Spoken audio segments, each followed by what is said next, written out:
Well, welcome to Pastor's Café. I'm your host, David. I'm here with Pastor Steve Kern, and we will be right back.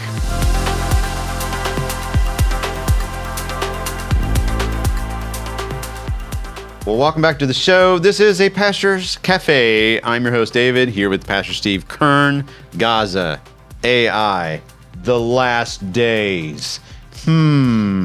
Episode 63. Are you ready? I'm ready. Okay. We got some good questions today. Yeah. All right, here we go. Gaza peace and the covenant with many? Yeah, that's a question right there. But here we go. France, which is no longer a country, Yeah. to my knowledge, is kind of spearheading this recognition efforts of high-level UN activity. The UK has signaled it and could follow. The US, Egypt, Saudi Arabia, they're continuing this mediation role, right? Mm-hmm. So while the General Assembly and Security Council press ceasefire frameworks, how should Christians think about these multi-nation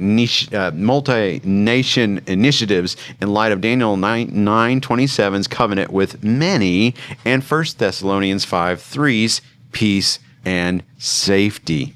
I know that was a extended question there. Sorry. Yeah, I apologize. Sure. Yeah. Covers a lot of stuff.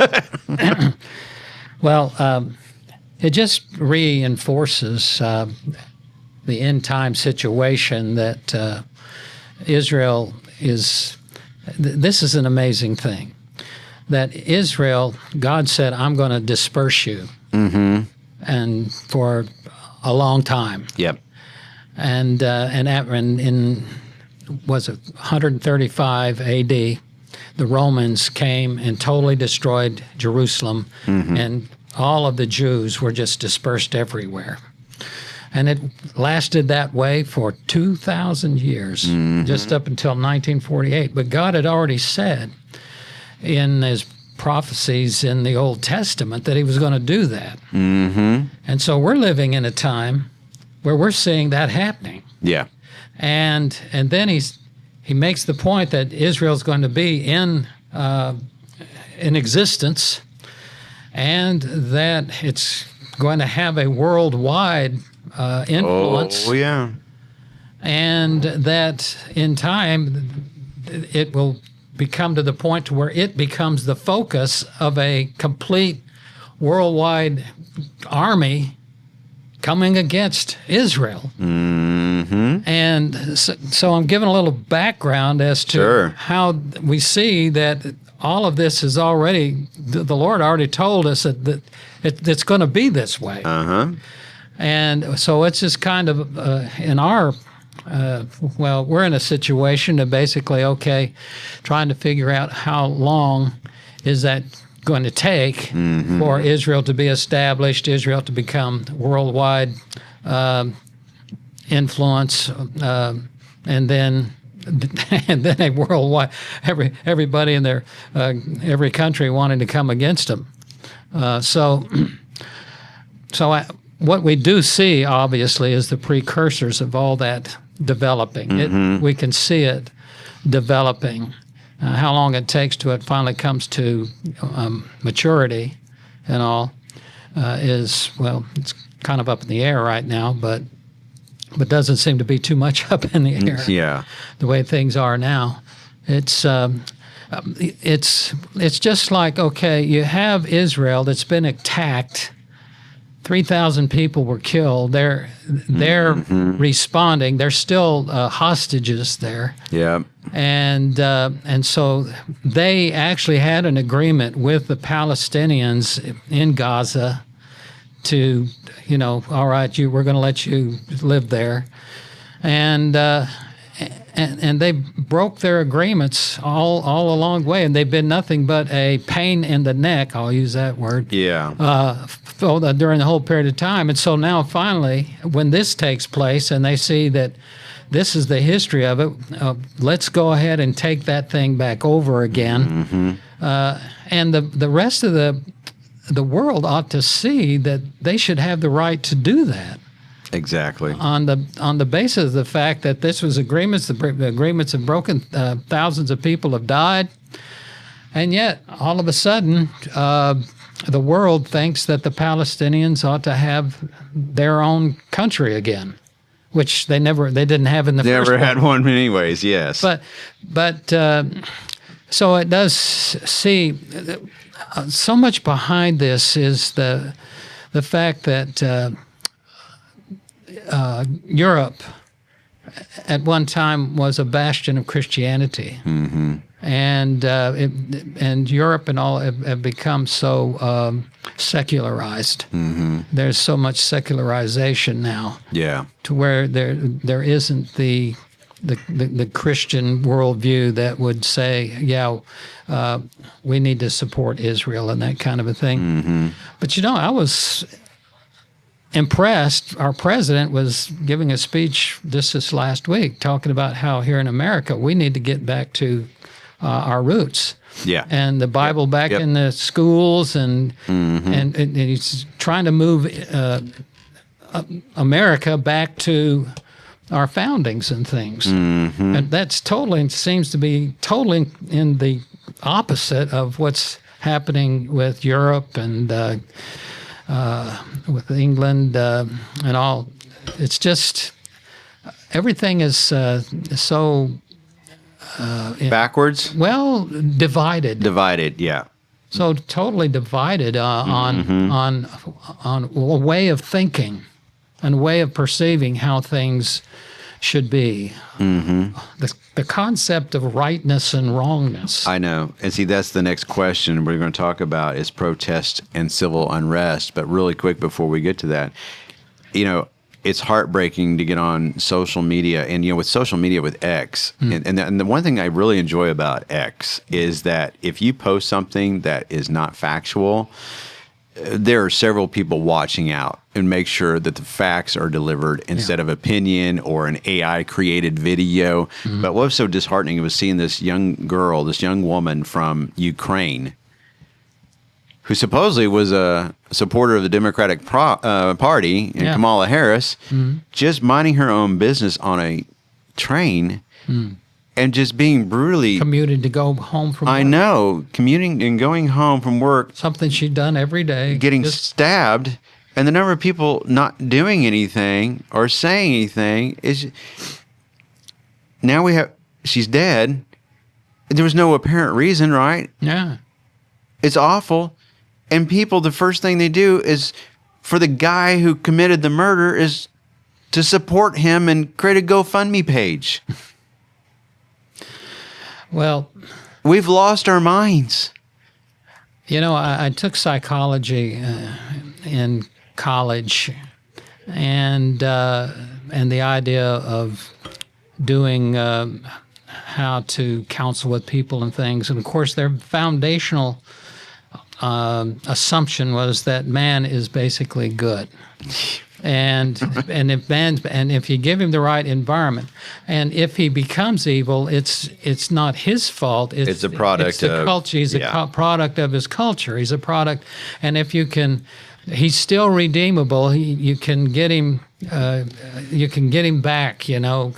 By working with them, put them in a good environment and all that. That's why so many of these liberals out there are saying instead of having police, we need to send out counselors to counsel with these criminals, because we've got to help them overcome their bad experience so that their goodness can come out.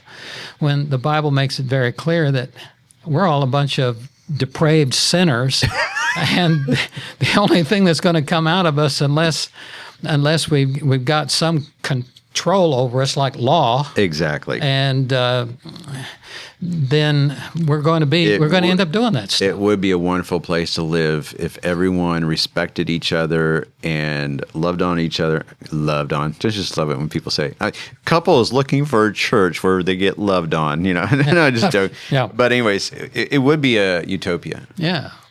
But unfortunately, it's not happening. Now, we can model that. And, we have that control. And, if you're a born again believer, you're going to hopefully live a certain way and don't do things that are crazy, insane. but we can lead by example. But if there's other people that just want to hate, there's other people that just want to do it. And it's unfortunate. And you're right. It would be really nice if we sent out counselors and we made everything better and just talked through it, talked through our problems. There's no more war. All is peace. All is love. Unfortunately, like you said, we're fallen. Very much so. Very much. That's why we need a Savior. That's right. So that we can be changed, because that's what we need. We need to be changed in the way that we're made up. Yeah. It's unfortunate our fallenness. That to me, this world is just different than it was 10, 15 years ago. Mm-hmm. And it really just seems like, almost like the Holy Spirit has just, okay, I'm out of here. I'm kind of done.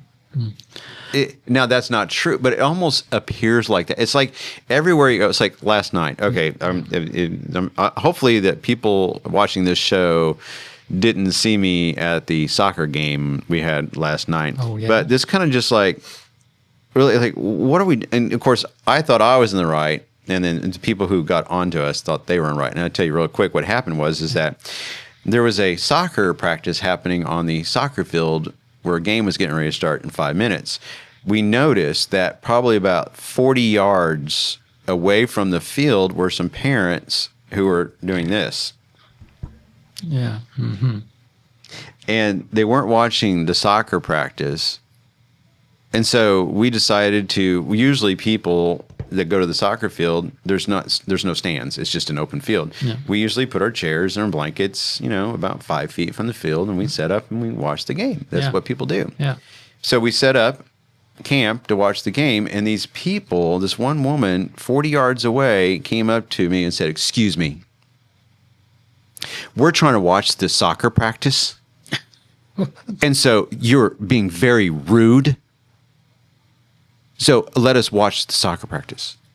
And it was like, game starts in 5 minutes. So we just kind of like left our stuff there and kind of walked off so they can view the soccer practice. They sat down, and guess what they did? They started looking at their phones. But see, in their mind, they were right. Yeah. We were rude, disrespectful. They were right. And the funny thing is that when the game started, their kids actually went over to a field further away. I mean, like much further away, a different field, and started practicing again. Yeah. Not one single parent that were upset with us. They stayed in their seats way away. They didn't even watch their kids. So it's just like, and these are supposed to be good people, right? We've lost our minds. Well, I said it's all about me. We've lost, sometimes I think more, we've lost our soul. We lost. There you go. Thank you. Rather than our minds. Mm-hmm. We don't have the inward sense of rightness and wrongness to where we consider what's the other person's point of view. Exactly. It's just our point of view. And even when my point of view is wrong, and several people can point it out that my viewpoint is totally in the wrong, I will die on that hill to prove to you that my wrongness is right. Well, that happens a lot. It does.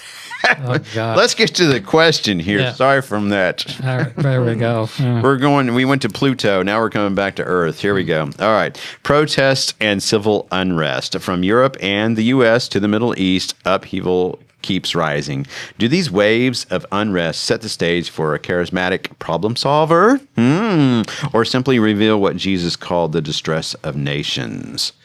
Well, of course, if you read Saul Alinsky and these other,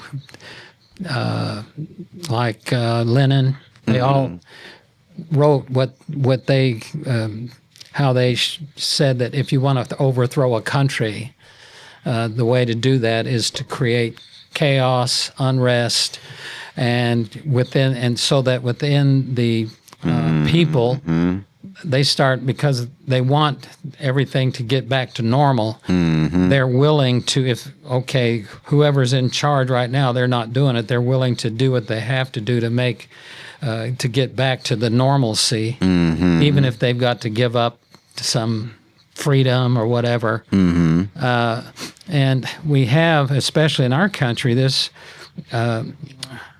the individuality of our Constitution, where each citizen, we're concerned about the citizen. Whereas you have this new, well, it's not new, mentality where the centralized government is what's important. Yes. And everybody exists for that. That's the really underlying way that they think. But then those who are in control, the oligarchy, they're the ones who really have the power and the real freedom. Yeah. And they have control of everybody else. And that is what I see so much of the Democrat Party and in other countries moving towards trying to get to this point of, this freedom stuff doesn't work. We've got to centralize power and right now individually countries, but ultimately moving towards a one world government.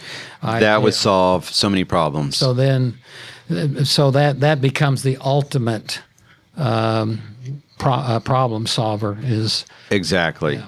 So what we need to do is have a one world government. We need to have chips embedded in our hands or our foreheads. And then we need a ruler. And then life will be wonderful. Yeah. Well, that's what we think. They've had those kind of governments like in China, Russia, and some of the other, like Vietnam, but it hasn't worked out that well for them. Yeah. But what's their answer to that? Their answer to that is this: well, we just haven't had the right person, the right leader, who has the ability to bring everybody together and cause everybody to feel good about each other. And what's scary, we've got to get the right leader. When we get the right leader. And what's scary is you have these big tech executives that are now giving seminars on the Antichrist. Oh boy. I heard that. The engine to help bring the Antichrist to fruition, to the spotlight, is AI. Wow. And those big tech executives, I don't know about you, but I'm kind of scared of AI, of what's happening. Well, that's the next question, by the way. Yeah. We're going to talk about AI in the pulpit. So I know you, when you do your sermon prep in your Sunday school lessons, I know that you get on AI and say, AI, write me a 3-point sermon or Sunday school lesson, and it types it out for you. Okay. You probably shouldn't be doing that. Well, the problem with AI... But people are doing that, though. Yeah. Well, there probably are some pastors out there that would be willing to do it, because you have to understand, what is the feed into the AI information that causes the AI then to develop the sermon topic or develop the topic in the way that the AI has been programmed to think. Sure. And so to help people kind of understand this, because I kind of I use AI as a way to enhance, in a way as to do certain tasks for me. However, going into AI and just asking it a question to create a sermon for you is you're really going to open yourself up to different viewpoints, and AI will help prove things that aren't right. But what I've done, because AI is a tool, and if you use it correctly, and I'm not saying I'm using it correctly, but what I use it for to help me with is I've kind of had to train it to think like me and tell it that we are not going to deviate from this thought or this school of thought, and you must abide by these rules that I set forth, and you are not to break these rules. You will use, if I ask you any kind of question that goes with the Bible, we are a pre-trib King James version. Also read into NLT just a little bit, but you will act and behave like a very conservative Baptist, and just to give you that, labeling, and you kind of have to train it that way to tell you, these are my expectations, and you will not break it, and you will adhere to this. Yeah. And so you're basically telling it what you want to tell you. So it's basically a tool to help. It's not a tool to replace or a tool to create all of your visions and what you want to take place, but hopefully that makes sense. So people are just using it blatantly for everything, and just allowing it to do everything on its own is kind of scary. Well, when you're preparing a message, I would want, I'm not going to use AI, but the point is, I would want to know, okay, where are they, or what commentators and what writers, pastors in the past that have basically pretty much in their writings and all established. Sure. Now the cool thing about AI is that it has access to that. Yeah, but the point being is as long as that's all it's accessing. Exactly. Bingo. As long as that's all that it's accessing, that you have a restriction on there. That's right. Because it helps me when I go on my phone to look up a Bible verse or something. I can look it up here and read it faster than having to go. And sure. Like I'll say, give me all the passages in the Bible that deals and like supports the pre-trib argument. That's, to me, that's kind of interesting to read because it's right there at your fingertips, and kind of helps with your argument or not your belief, but it's fascinating to read. Also, I mean, sometimes it's fascinating to know certain information. There's certain things, how many times is the word born again or any reference to being born again is in the Bible? And just like simple facts like that, and it'll search for you. Now, do I believe it wholeheartedly, going, oh, AI is correct? But to me, it's kind of fascinating. So you don't want to use it to, like, hey, write a letter to the guy, who knows? I mean, you just can't use it for everyday purposes. The way I would use it is I would say, okay, what does John MacArthur say about this particular passage? Or Matthew Henry. Oh, now real quick before you go on, I hate to interrupt you. Okay, you said John MacArthur, right? Right. Now, this is scary. People are creating YouTube videos and putting John MacArthur's name on it, and AI is creating fictitious John MacArthur. Yeah, so what you've just done is establish the reason why we don't need to use AI. Because you can't even trust whether or not it's actually going to be using the people that you think they're using. Right. That's the reason you have to double check everything. Yeah. And so don't be lazy. Do your own investigation. Do your own study. That's right. If you're going to be a good, solid biblical preacher. Yeah, if you're also going to be a teacher, Yeah. do the same. Do the same. Yeah. Okay. It all applies. Well, we kind of started the topic of AI and the pulpit, and are we being conditioned? So we really don't have to ask this question because we kind of took an interesting spin off of it. So, all right, here we go. Last question of today. Days of Noah tech, blurring human and machine. If AI converges with implants, BCIs, and bioaugmentation, does the trajectory echo a Days of Noah corruption, and could such tech be used for unprecedented deception or control? Like, I can't wait to go to the AI factory and have a chip installed in my brain. Kind of like the movie Matrix. Yeah. It'd be totally awesome. Well, I was just joking, by the way. The thing about this that really concerns me is it's coming. Yeah. It is coming. And we as conservative Christians, biblical conservative Christians, we have our children, our grandchildren. We may not, I'm 79 years old. I may not come to the point where I have to So if you live another 10 years, you might live forever. Yeah. Woohoo! But my point is, we have to be training our children to be ready Yeah. to stand for their faith and to have the conviction within themselves that it's worth dying for. Mm-hmm. I hope I have that conviction. I've prayed. You know, when I look back at the early church and the martyrs there and the things that they went through to have to, and were not willing to deny their faith.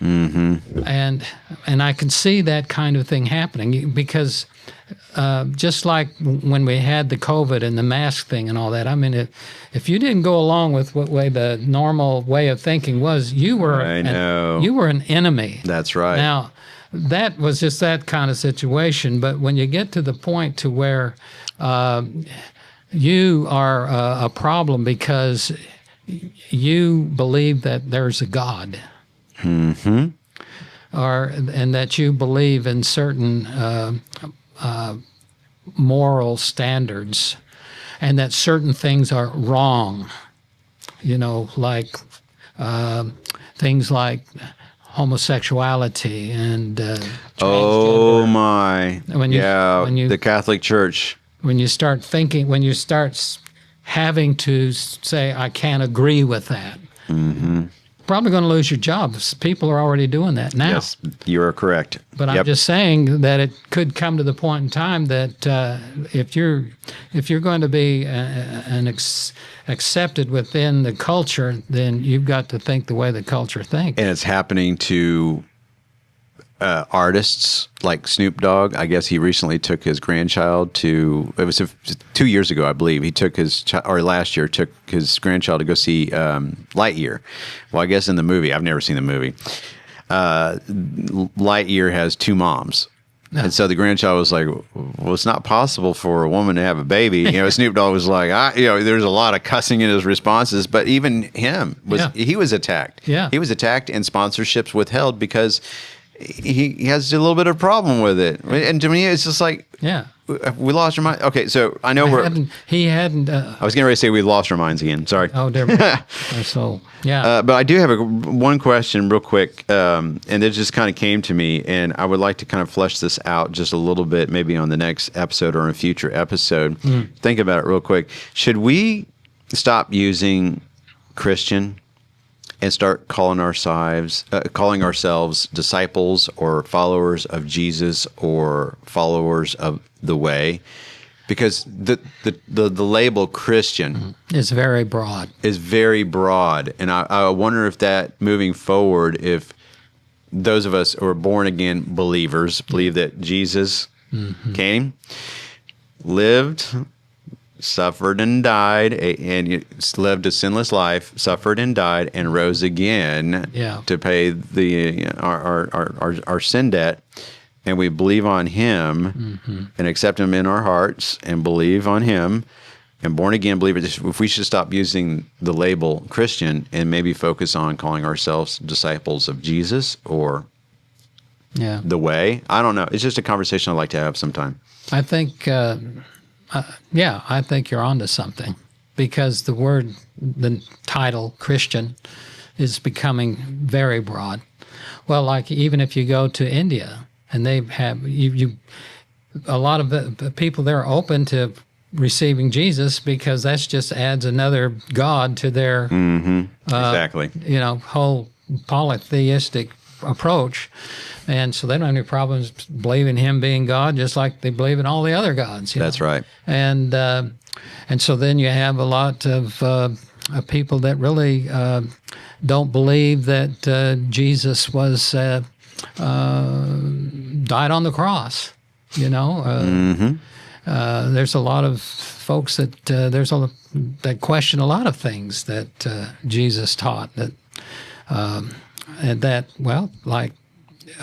accepting that the Old Testament is outdated and that really things have evolved to where, that doesn't matter anymore. Yeah.